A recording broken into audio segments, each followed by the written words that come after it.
there's been tremendous number of scientists involved in conducting experiments and theorizing about the structure of the atom.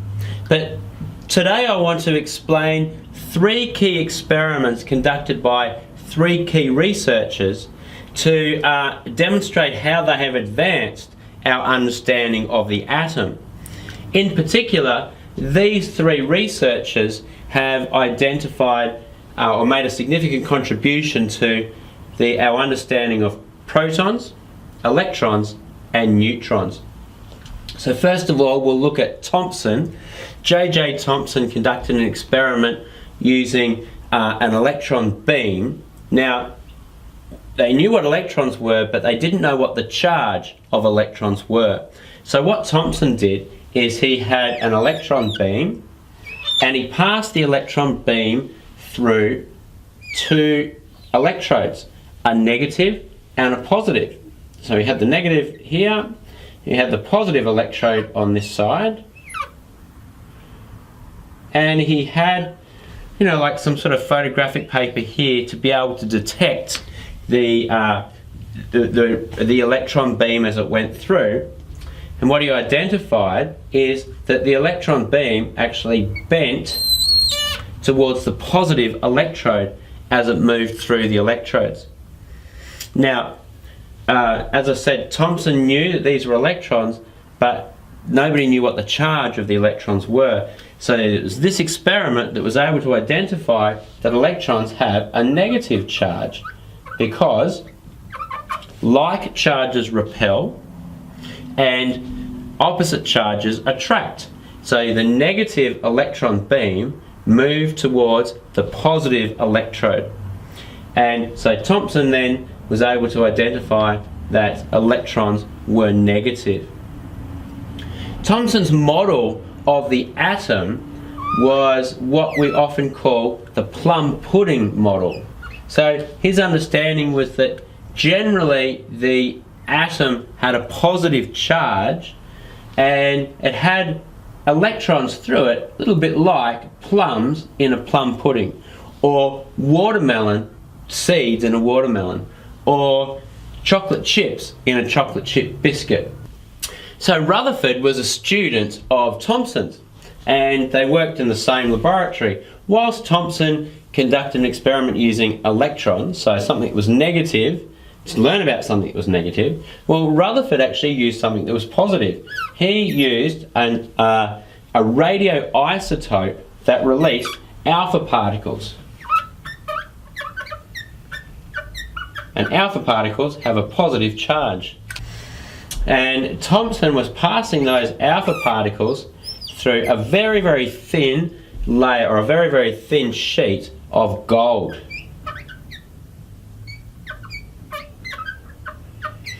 And or gold foil. It's often called the gold foil experiment. And like Thompson, he had a way of being able to detect where these particles go. So he actually had like a photographic paper type material all the way around. Now what Rutherford was expecting is that all of these alpha particles would go straight through this very, very thin sheet of gold, and he, you know, it's a bit like sending cannonballs towards tissue paper. Of course it's going to go through, and certainly many of them did go straight through. But he also identified that some of the alpha particles bounced straight back. Some of the particles hit and bounced straight back, which was entirely unexpected. Some of them deviated and some of them bounced straight back. So you can imagine that Rutherford was quite surprised by that because he was expecting to go straight through. So Rutherford then thought that, well, maybe the atom has most of its mass right in the center in the nucleus, and he thought that that must have a positive charge full of protons, and then of course the electrons were then around the outside. So the reason he was able to say it was this sort of model is because you imagine most of the alpha particles are going to go straight through.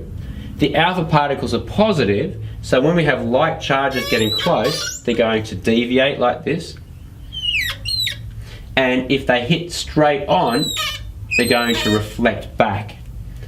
So that's what, so that was Thomson's model based on the findings of his gold foil experiment. So Rutherford's contribution was essentially to identify that the protons were in the nucleus of the atom.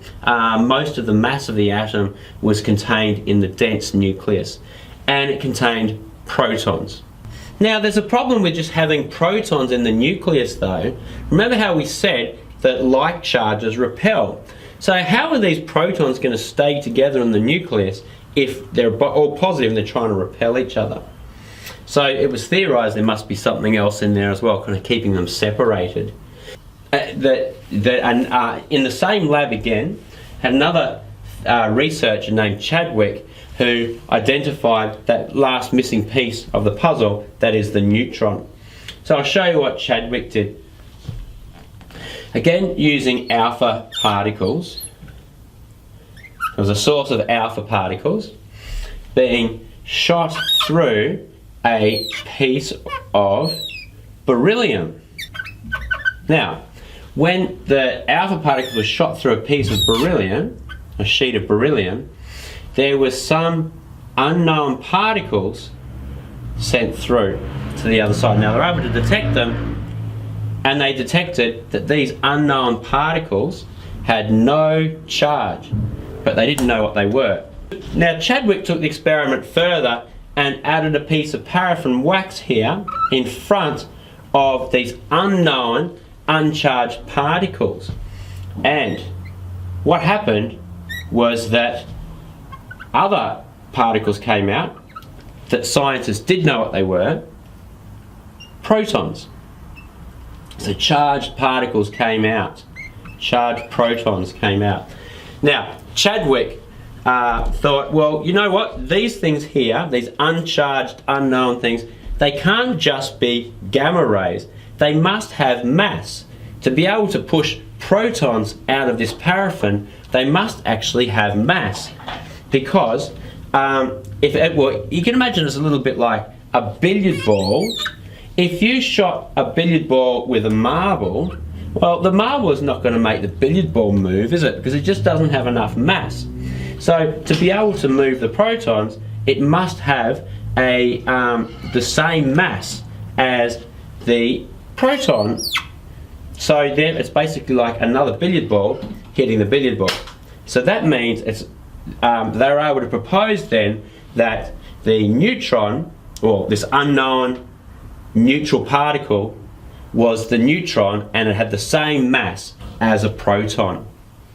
So that was Chandwick's contribution. Thompson identified the electron, or identified the charge on the electron. Rutherford identified that the protons were in the nucleus of the atom, and Chandwick identified the neutron. So that's just 3 of the experiments, and of course there's been more, and we've learnt more about the atomic structure since that time as well. But that's 3 of the really important ones.